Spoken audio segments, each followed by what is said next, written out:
Okay. All right. Fantastic. Welcome to our Fall Prevention Interactive webinar. This is Bobbi Koonse. She is our very own Balance Fit instructor, and we absolutely adore her in this program. And many of you are with Bobbi each week when we do our balance class. But Bobbi's agreed to do a special presentation for the Live Well Senior Program members, and we are so grateful to you, Bobbi. This is something I've wanted to do for a very long time, and I think it's just a necessity for everybody over the age of 50. So welcome, and I'll let you introduce yourself and what you're going to be doing today. All right. Well, thank you. Well, first of all, thank you for inviting me to do this. As you mentioned, it really is important, and I'm just so happy that we can be here today together, and I can share a little bit with you what I know about balance, mobility, and fall prevention. So again, my name is Bobbi, and I want to tell you first where I got my education. I got my training, listen carefully because this is super important, at the Center for Successful Aging. I'm going to say that again. At the Center for Successful Aging out at Cal State Fullerton, where they did studies on why older adults may have issues with their balance and mobility and may have a pattern of falls. And so there's a difference between a fall that happened 5 years ago when you were doing something. There's a difference between that and a pattern. So we don't really worry too much about a thing that happened, an event that happened a few years ago, but a pattern of falls is something to be concerned about.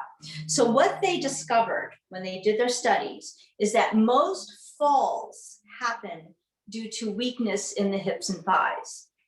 Now, everybody loses their balance, including yours truly. Everybody loses their balance, but it's not normal to have a pattern of falls. What is balance? Balance is the ability to control our center of mass over a base of support. Our center of mass over a base of support. The support being the legs. And the major muscles that are responsible for functional, reliable balance are the muscles in the hips and thighs. There's other components to balance. You need core strength, postural alignment. The position of the head needs to remain normal and healthy. As we age, you may notice in yourself or look at other people that people get a little weak as they age, or their posture starts to deteriorate. The position of the head starts to go down. All of those can have a negative effect on balance and mobility. Like I said, age is a factor. As we age, we do lose muscle mass. If you're over the age of 50, anybody, raise your hand. Like me, we do lose muscle mass. So it's important to do exercise. I mean, this is a word that I'm going to use constantly throughout my talk. The importance of physical activity to remain healthy and strong and to reduce your risks of falling. There's other factors, though, that can affect your balance and mobility. Medication that you may have to take. Now, you have to take it. You can't stop taking the medication that's been prescribed to you. But if you know that particular medication maybe makes you feel a little dizzy or makes you feel a little fuzzy or a little out of it, it's important to be aware of that so that you can take precautions that I'll talk about to keep yourself safer. Chronic illnesses can affect our balance. Arthritis, Parkinson's, neuropathy, numbness in the bottoms of the feet, that is going to affect your balance control. Vertigo, right? Many of us suffer from vertigo, and that's a condition that many of us just have to live with. It doesn't go away, or it comes and goes. So what do? Those are conditions you have to live with. So what we do in balance training, like what we do in balance fit class, is that we strengthen the body to accommodate for the lack of function due to chronic illnesses or pain. Other factors that can affect our balance: bad night's sleep, right? That can happen. You might just wake up one day after a bad night's sleep and feel that your balance isn't like it was the day before. Part of the aging process. The pain, the distraction of pain. If you're living with chronic pain, the distraction can have a negative effect on your balance and mobility. Grief, the distraction of grief. We all go through it. That can have a negative impact on our balance and mobility. Other factors that we have more control over: proper footwear, right? Wearing the right kinds of shoes. Flip-flops are one of the most dangerous shoes that a person can wear. And, I mean, I'm saying that, but I wear them myself, so I understand they are comfy. Those kind of slippers that we all might be wearing at home right now because we're staying at home more, those can be a danger, those slip-on slippers. So just, you might want to consider a different kind of slipper with a back. Other factors: glasses. If you have bifocals, trifocals, that's going to affect how you see the world, and that will have an impact on your balance, especially if you're going up and down stairs, right? Because you have to change the position of your head. One new thing that we have now in our lives: masks, right? And I've noticed this myself when I've gone to the grocery store. You're wearing the mask. I can't see down very well with my mask on. My vision is impaired because of the cloth mask. So what do? I have to tilt my head down a little bit. But when I tip my head down a little bit, that affects my balance. So my balance is challenged. So that's just something to be aware of. I was telling some of my students earlier that I make a mess in the grocery store wearing this mask because I'm bumping into all the little signs that are about my hip height, and I'm just making a mess. But I'm not seeing those little signs that say like potatoes 2 for 1, and it's so embarrassing. But it's something to be aware of because it has an effect on our balance.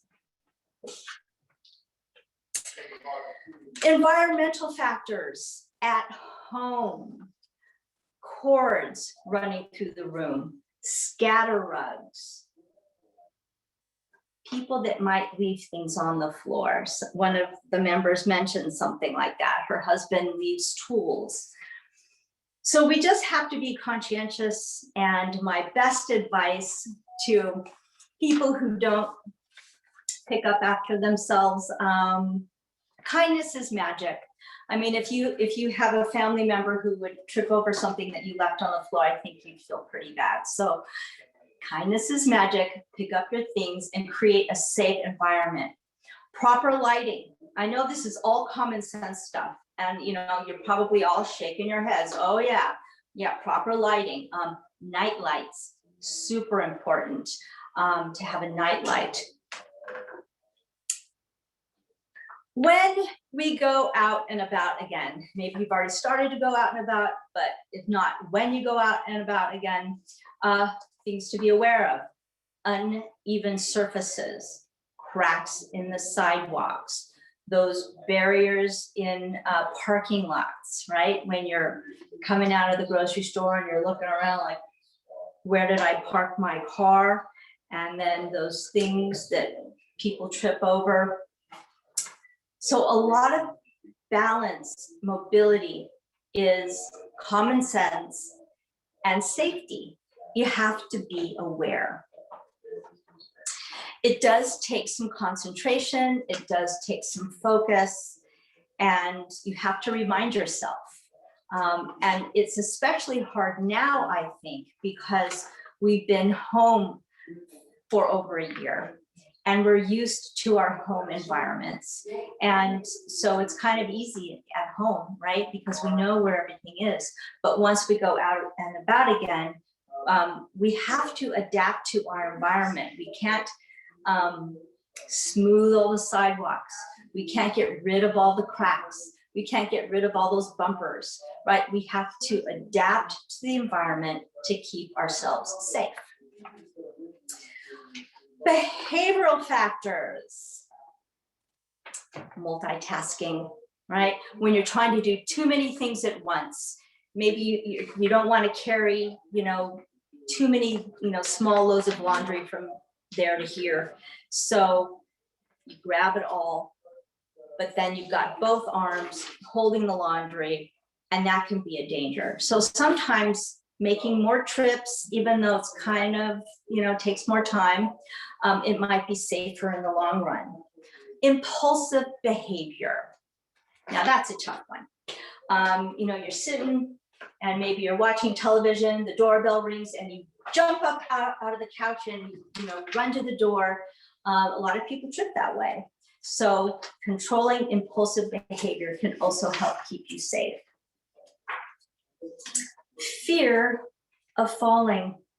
And let me tell you, it's a legitimate fear. So if you're feeling fearful, don't feel guilty about it. It's understandable. The problem with fear is that it can inhibit our behavior and inhibit our lives so that we start doing less because we're so afraid. We start doing less. We stay home more. We sit around more, and the whole vicious cycle, continues. Fear, inactivity, isolation, fear. And the less we do, the weaker we get and the more prone to falling we become. So how do you combat that fear, right? What you need to do is you need to get exercise, number one. And I'm sure you all know that. I'm not telling you something that you haven't heard a million times from your doctor or other people, how important exercise is. What kind of exercise, because, that might be a recommendation, but you might not know what to do. It has to be the right kind of exercise, and it has to be a variety of activities. I hear people all the time, they tell me, oh, Bobbi, but I walk my dog, 2 miles every day. But typically when you're walking, now walking is a fantastic exercise. So, don't think I'm putting that down because I'm not. It's fantastic. But typically when we're taking a walk and walking our dog, we're only going in one direction, right? And in life, we are multi-directional. We go forward, we go back, we go side to side. But usually when we're taking a walk, maybe we'll make a turn here and there, but typically it's only forward. And if you have an abnormal gait pattern and you're taking a walk, you're just repeating maybe a bad habit. People often ask me about the shuffle. How does a person deteriorate to a shuffle? And this is usually what happens. So if you are over the age of 55, raise your hand. Yeah, me too. Just by virtue of our age, we start taking smaller steps, shorter steps. And so that means during the swing phase of our gait pattern, this is the swing phase of the gait pattern, we are balancing for a shorter period of time on the support leg. So I'm balancing for a shorter period of time during the swing phase. My legs are getting weaker, and I start taking shorter steps. And then, I'm going to move this over a little bit. And then I'm getting weaker and I'm not lifting my feet because I don't have the strength to balance on one leg during the swing phase. So now I'm not lifting my feet, I'm taking shorter steps, and I've developed the shuffle. Now I'm shuffling and I'm worried that I'm going to fall over something. I'm going to trip over something. So what do? I start looking down. And my head that weighs 10 or 15 pounds brings me forward on the balls of my feet. I'm exaggerating here, but you can see my heels are light. So I'm forward on the balls of my feet. My heels are light, my head is down, and I'm a fall waiting to happen. So the way we reverse that, or the way we prevent that, is going back to exercise, focusing on strengthening the hips and thighs. There are other pieces to the balance puzzle. We have the somatosensory system, the information that we get from the bottoms of our feet that tell us that we're standing and we're vertical. People who suffer from neuropathy, numbness in the feet, you know, they're not getting that information. The brain isn't getting that information. What do? Well, you do things to compensate for that lack of function, strengthening the rest of the body. We have the inner ear, the vestibular system, that helps us find vertical. You know, oftentimes in my balance fit class, I'll just say, find the center, find vertical. How do we know where that vertical is? How do we know where that center is? It's our vestibular system, our inner ear, that works together with the visual system that helps us orient to a vertical. People who suffer from vertigo, they can't find the center. Our visual system helps us find vertical. It helps us orient ourselves in the world, in a room. We're registering, even if we're not paying attention, our brains are getting this information. There's the ceiling, there's the wall, there's the floor, there's the furniture. So all of that goes into our brains and helps us orient ourselves in a space. We have spatial awareness, another system that can get a little rusty as we age, sensing our position in space. So those systems that I just mentioned, the somatosensory system, the vestibular system, the visual system, spatial awareness, those are all things that we work on, we fine tune in Balance Fit.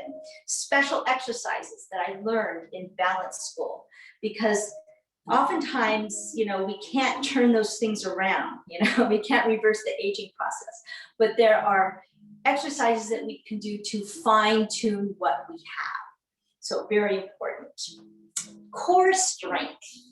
Everybody loves to talk about core strength. We need core strength and postural strength so that we have our normal, healthy postural alignment.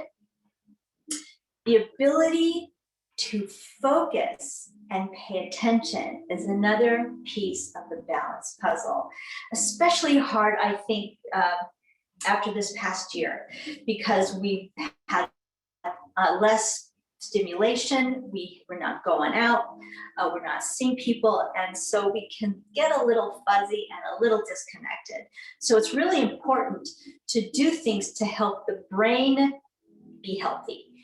One of the things that we're all doing right now is that we're learning something new. I think most of us, including myself, I mean, I didn't know a thing about Zoom before this year. I had to learn all about it, just like you all. And so it's good for us. Anytime we learn something new, it helps keep the brain alive and active. So it's really, really important. If you're not interested in learning something new, you can do the old things, but try doing them in a new way. That's another way that you can keep the brain alive and healthy and focused and sharp. So I have some pieces of equipment that I'm going to demonstrate what we need to, say, go downstairs, what we need to walk on uneven surfaces and compliant surfaces. There's different kinds of balance. There is what I'll call static balance, when you're just standing and not moving. However, we're never perfectly still. We're always making minor adjustments for balance. We don't notice it when we have a wide base like this, but if you change the base of support, maybe take 1 foot away, you'll really notice all the adjustments that you need to make. So when we have a loss of balance, the first line of defense is in the ankles. And in Balance Fit, we do exercises. We're sitting in the chair and we roll the ankle like this. When we stand up, we do it with a balance element, working the ankle joint. So the ankle joint is the first joint to respond when we have a loss of balance. We need ankle strength and flexibility to walk on uneven surfaces and compliance surfaces. So when you're standing, I didn't bring Bobbi? it. Yes, Bobbi, yes. sorry about that. So we've been getting some comments and I'm hearing it too, that there's background noise and it's hard to hear you because Yes. is there a TV or radio on perhaps anywhere in your house? No, there is not, but that's my husband teaching college classes. Okay. And the door is closed. Okay. All right, Yeah. everybody. That's it. Sorry. There's nothing we can do and that's okay. It's Yeah. okay. And now that everyone knows, they all think that Yeah. somebody needs to I'm be muted. sorry. But I'm gonna go make sure the door is closed all the way, but yeah, my husband, we're all working from home. My husband teaches college. I get Sorry. it. Okay. I'll go I'm check. so Right. sorry to interrupt. Thank you. That's okay.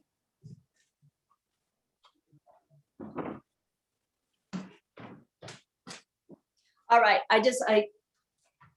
the door was closed, but you might be getting a treat and you'll get to hear some really cool jazz maybe. Pretty soon.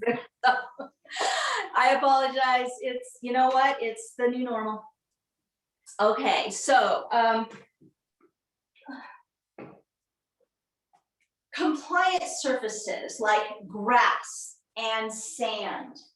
If you ever go out, walking in the park, if you ever go on the beach, or even super squishy carpeting, you stand on something like that and your feet are all wiggly and you can see, I'm exaggerating, but you can see how hard my ankles are working. A person who can't make that kind of adjustment in the ankles, they'll have a really hard time standing on any kind of compliant surfaces. People who suffer from neuropathy really have a hard time on compliant surfaces. So what do you do if you're one of those people? Again, back to exercise, strengthening the legs to compensate for that lack of function. We have uneven surfaces, cobblestones, or any kind of paving stone that's uneven. You need to have flexibility in the ankles, and you also need strong calf muscles because you can't see what my feet are doing right now, but inside my shoes, my toes are gripping, my legs are working, my calf muscles are working really hard because my foot is not on a solid single piece, but trying to find balance on something like this is quite a challenge. That being said, you might look at something like that and say, not for me, I'm never gonna walk on an uneven surface like that. I'm never gonna do that, and guess what, you're right. I always tell people to use their best judgment, that if you see a pathway and you have a little voice inside your head that says, I shouldn't walk on that thing. You're right, you shouldn't, right? Because you know best, you really do. So if that looks like a nightmare to you, find a different way, walk around. Like if someone says, I want you to come see my new garden path, and you look at it, you go, can't do it, not for me. Just walk on the grass and say, I'm sorry. Steps. Get these out of the way.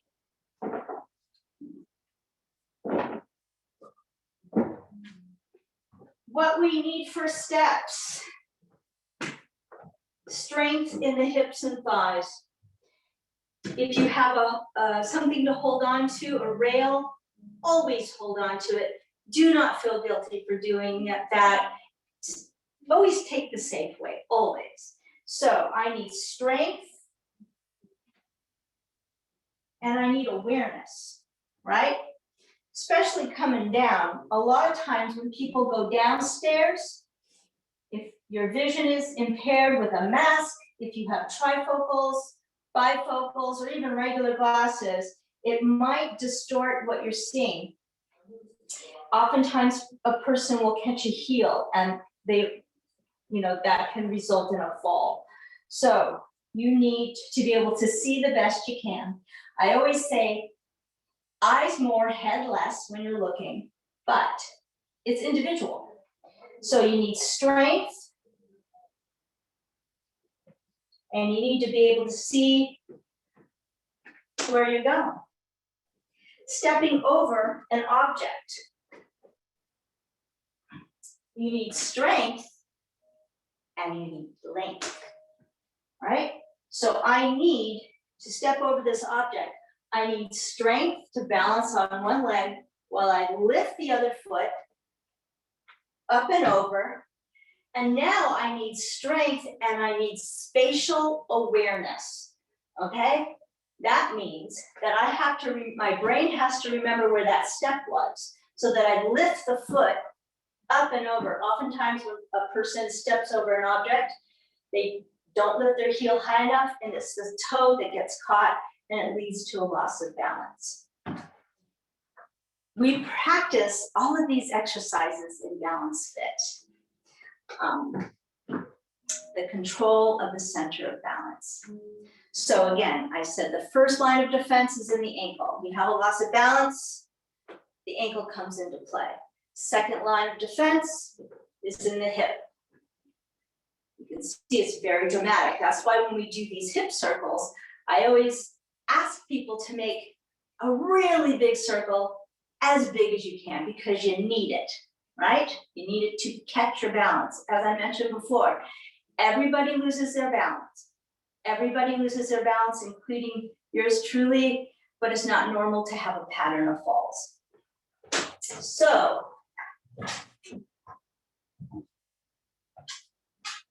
you don't catch your balance with the hip, then there's the step.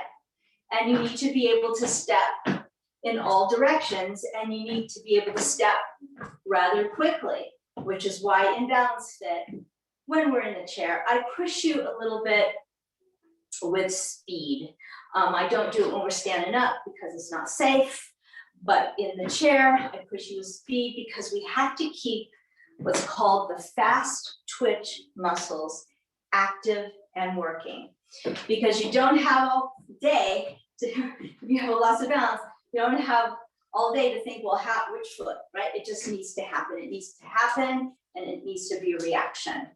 So the question is, oftentimes, I get this a lot. What if I'm falling? What do I do? So I just want to be really clear about this next piece I'm going to show you. Nobody does it but me. Do not follow me. If you've been following some of my actions as I've been talking and moving, that's fine. But this next piece is just me. So you have a loss of balance. The ankles come into play. Not catching your balance. The next line of defense. The hip. You're not catching your balance. Take a step. Still, it's not working. What you want to do is you want to bend your knees and throw out your hands like this. We practice this in Balance Fit as well. Even this action here, if you've been wondering, why in the world are we flapping our hands up and down like this? Well, you're going to find out why. If you have a loss of balance, you're not catching your balance, you know you're going down, you want to bend your knees so that you get your center of balance closer to the floor. You want to shorten the distance between you and the floor. Get out your hands. You're going to sacrifice your hands, you're going to sacrifice your arm to protect your head. Most of us can recover from a hand or arm injury, but a head injury is a whole other ball of wax. So you're going down, you know you're going down, and you're going to need upper body strength for this, which is why we do all the upper body exercises with weights. You're going down, slowing the progression of the fall. You're on the floor.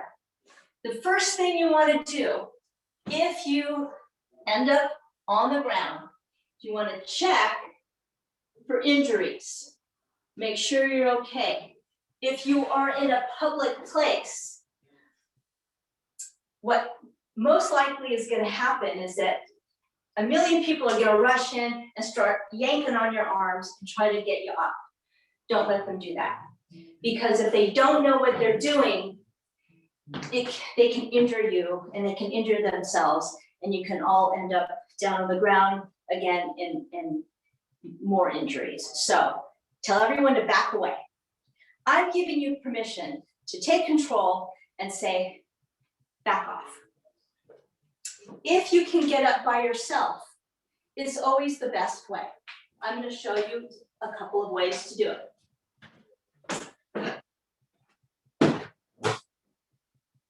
So again, you're down on the ground. You check for injuries. Make sure you're okay. If you can get up, this is one way. This is not the only way. This is one way, probably the most common way. But you need upper body strength here. You need flexibility here. And then you need flexibility here. And then you need strength. What if you're on your back? You end up on your back. Two ways to get to the position on your belly. You can lift the arm like this, lift a knee, and then turn over. If you have restrictions in your shoulders, you can leave this arm down, lift a knee, and turn over this way and get back to this position. If you are somewhere where you can get to a chair or a table, not a bookcase that might fall over, you might need some help this way. Now you need, again, upper body strength.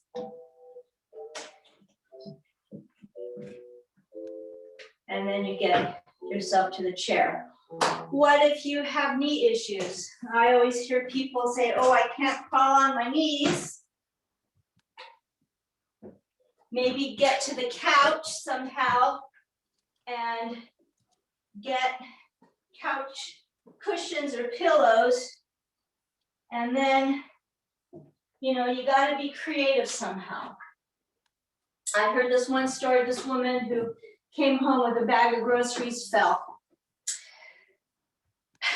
And she just her knees were so bad, she could not lean on her, or can't go down on her knees. She took out a couple loaves of bread and put them under her knees, and she was able to crawl to the couch and get up. So sometimes we have to be a little creative. If you live alone, do you have a plan? Many people carry their phones with them all the time. Many people have something called a life alert or something like a life alert. Because if you live alone, the fear is, what if you fall and you can't get up and you're laying there for days? We've all heard the horror stories. So if you live alone, make sure that you have a plan. So I showed you some environmental factors that we may encounter once we start going out and about. Again, the stairs, uneven surfaces, compliant surfaces. One other that I can't demonstrate because I don't have one is an escalator. Those can be terrifying because we need strength and we need timing and accuracy to get our feet on the escalator as it's moving. If you go up to an escalator and you think, not for me, take the elevator.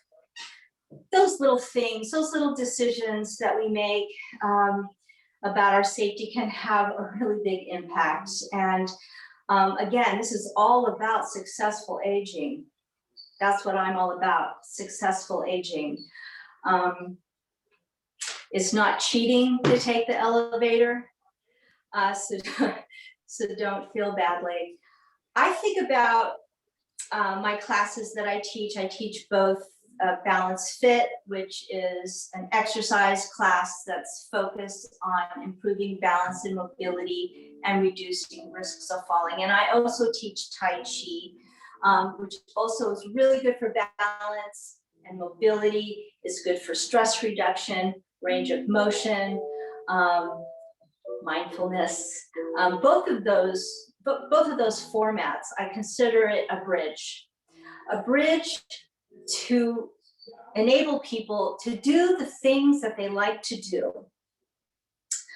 And most importantly, to lead independent lifestyles, because once we're dependent on other people for our basic needs, we lose that independency that we really, really value. So I encourage you to do something every day. Take my class or another class, whatever you do. And when I mean every day, I mean every day. It doesn't have to be a big deal. Like if you take my Balance Fit class once a week, you might have 2 or 3 exercises that you enjoy and just try to fit them into your day. So everybody take some water. Myself included. Staying well hydrated, a really important piece of the balance puzzle. I know that a lot of people try to avoid drinking too much water because they don't want to have to go to the bathroom a million times.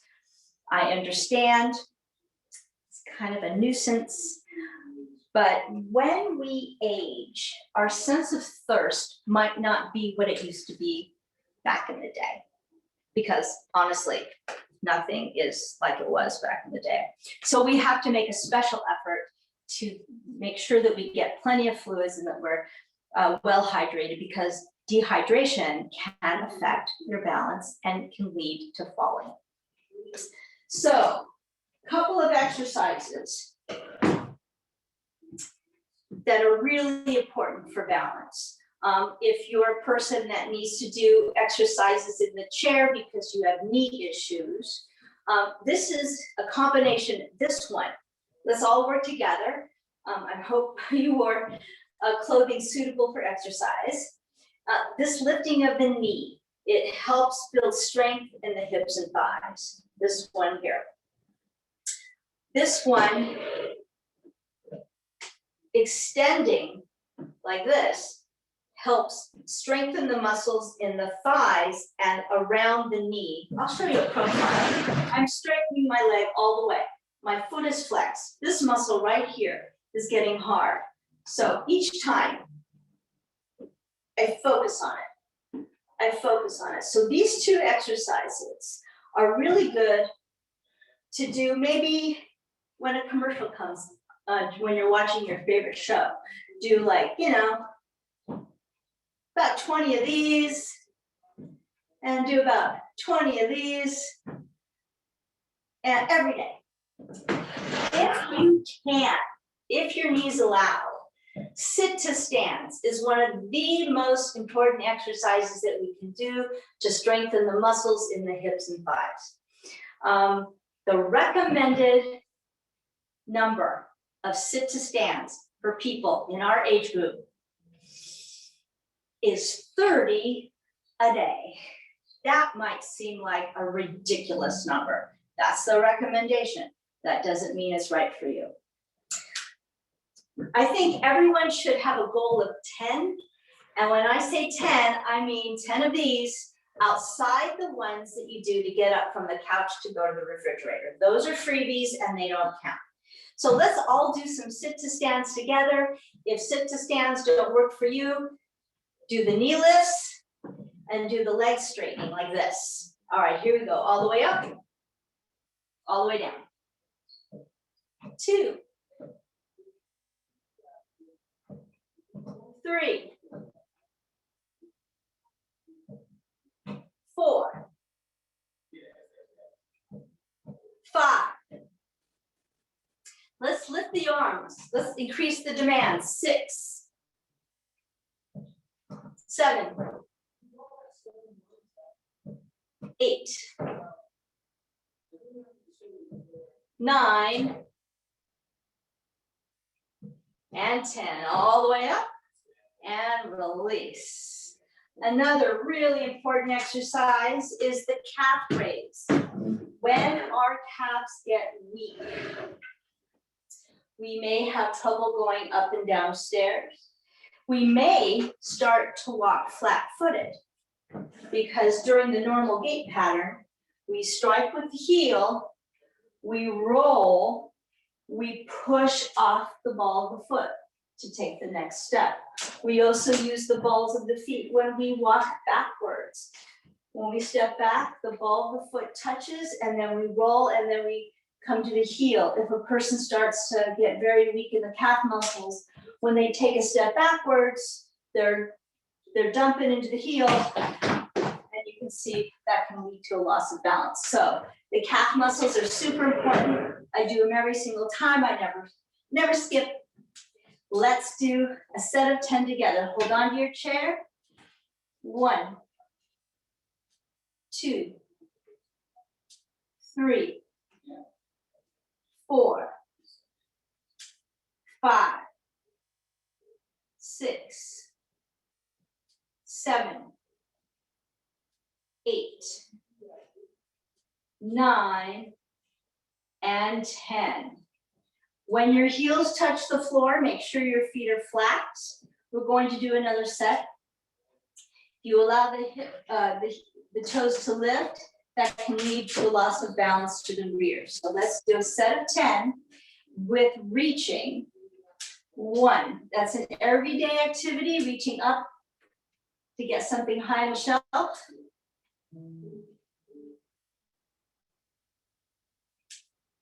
5, now let's look up. 6,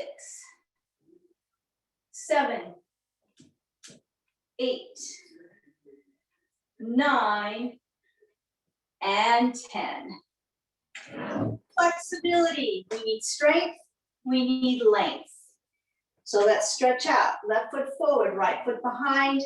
Keep your back leg straight, heel down, both hips dialed forward, shoulders over hips.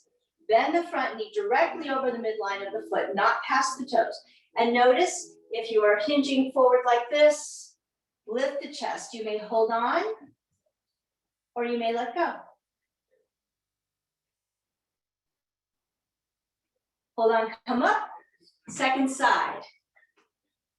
Nice and easy stretch, lift the chest, lift the arm, maybe the other. Hold on, come up. Let's all work the ankle. Let's work the ankle strategies. So begin by turning. Keep your feet flat on the floor. This is another really important exercise that you can do every day. Stand next to the sink or a dresser or a chair and just work the ankle. And now sway in a circle over the feet, coming to your edge of balance control in your ankles. So it's not enough to know what balance is. It's not enough to know what can affect your balance. The only way you can improve your balance and mobility is to do something. Let's go the other way. So now we're doing.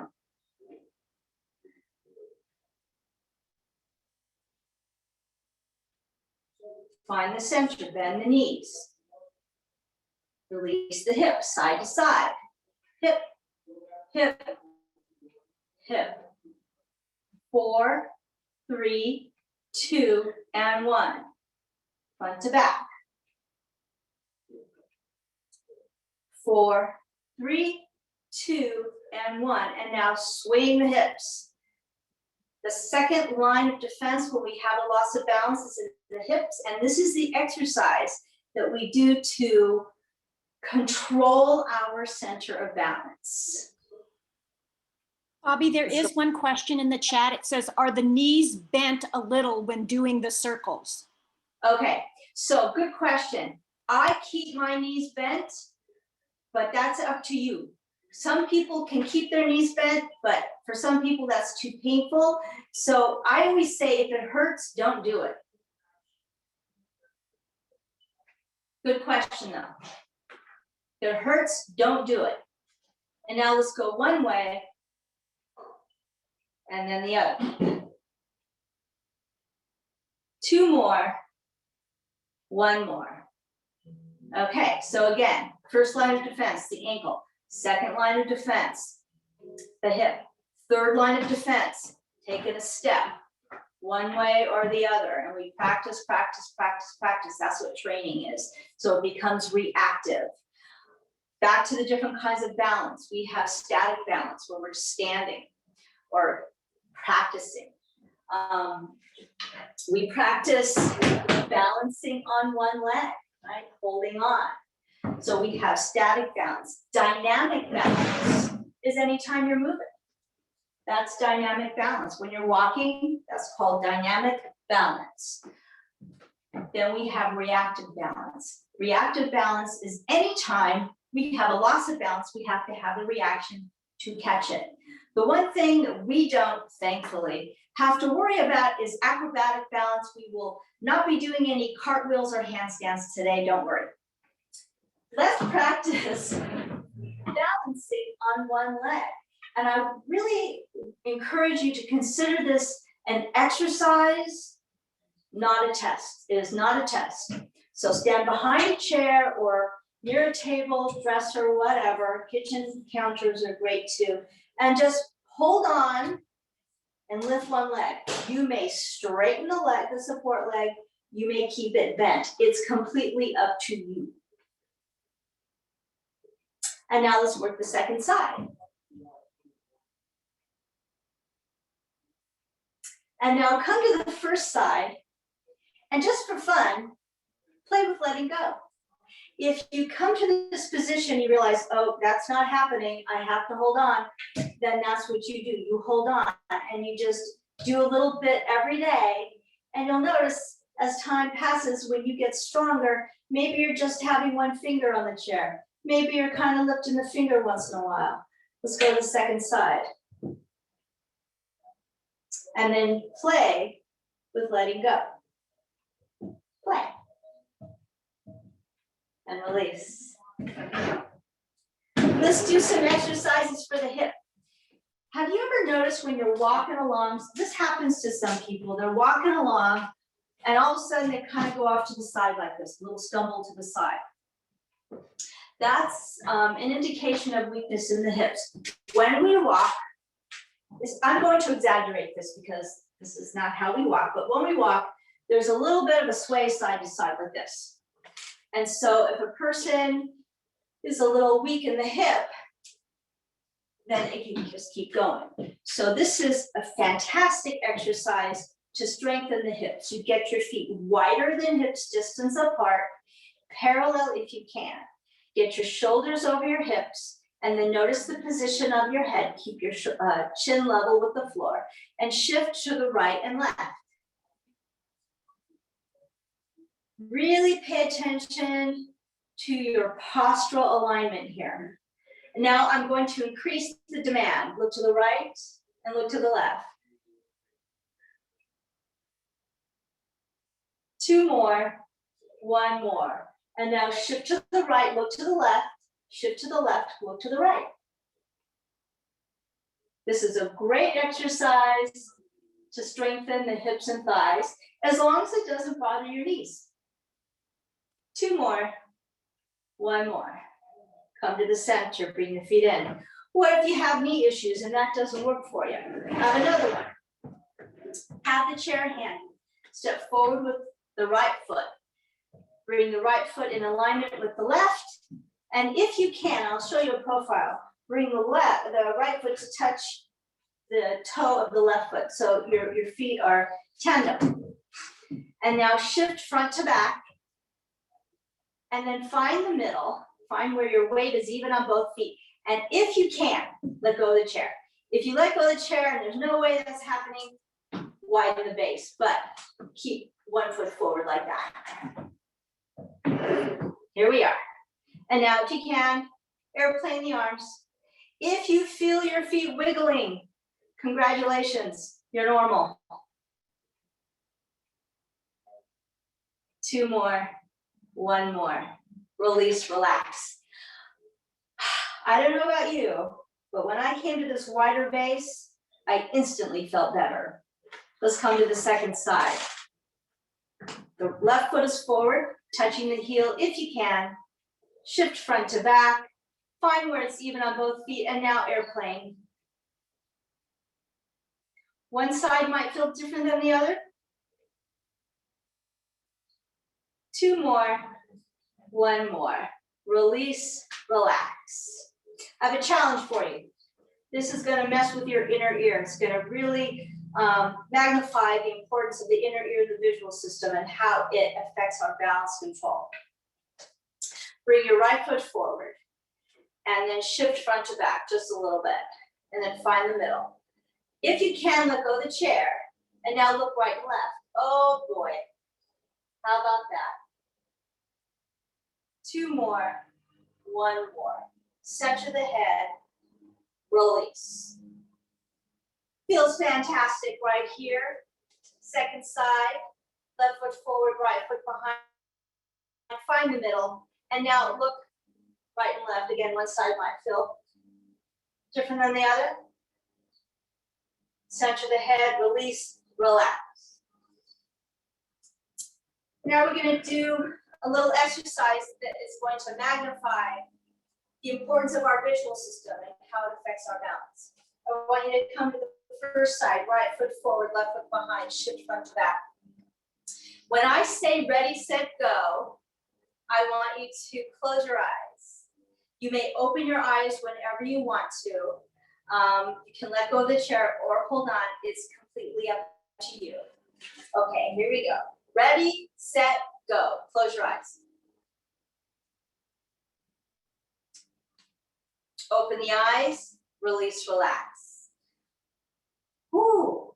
So when we close our eyes, we're depending on our vestibular system and our somatosensory system to help us establish vertigo. So you can see when you close your eyes, it makes it a lot more challenging. Come to the second side, left foot forward. Soften the knees, lift the chest. If you feel comfortable, let's try it on the second side.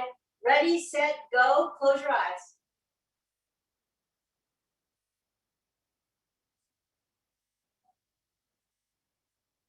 Open the eyes, take a wide base. Another thing I'm hoping that you're feeling, coming from this position to this position, how much better this position feels. The wider base is a more stable base.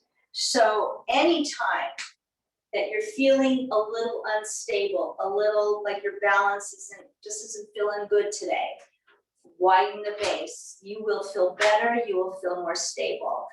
That's something that we can all do right away. Core strength, one of the exercises that we do in the chair. Come to the front edge of the chair. Sit up tall, cross the arms, rock front to back. So here we're working on core strength and the ability to move our upper body separate from our lower body. You notice my feet are firmly anchored down. Sit up tall, lean back and hold. Back, hold, up. Back, hold, up. Back, hold, up. One more. Back, hold, up. Release. One more for core strength. Draw the legs together, lift and hold. Up, hold, down. 2, 3,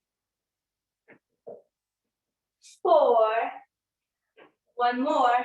Up, hold, down, release, relax. So we focused a lot on strength. I didn't demonstrate any upper body exercises today. I focused mainly on the lower body because if you're really having issues with your balance and mobility, that's the first place you want to target. You want to target strength in the legs. Another really important aspect, though, to balance and mobility is length. So let's stretch out. When we stretch, it's very important that you pay attention to positioning and how you're feeling, okay? Especially with this one. It's not how far you go, it's how you go. So I'm going to show you a profile. Bring out your left leg and straighten your leg all the way. My My leg is straight. You see that?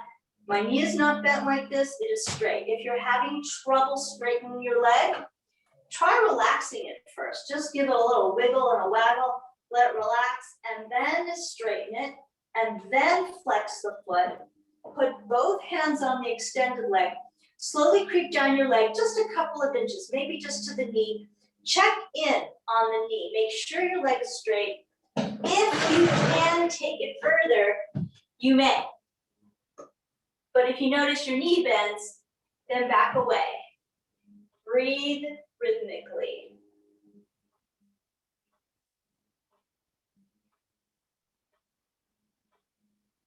Slowly come up. Second side, extend that leg, flex the foot, lift the chest, both hands on the extended leg. Slowly creep down your leg.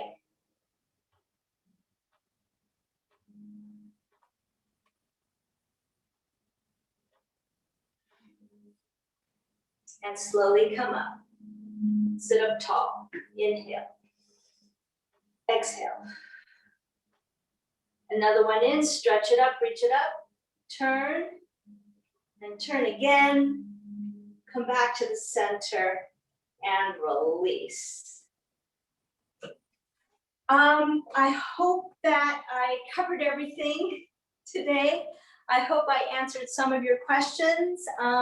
And I'd like to open it up now. If people have questions, I'll be happy to answer them.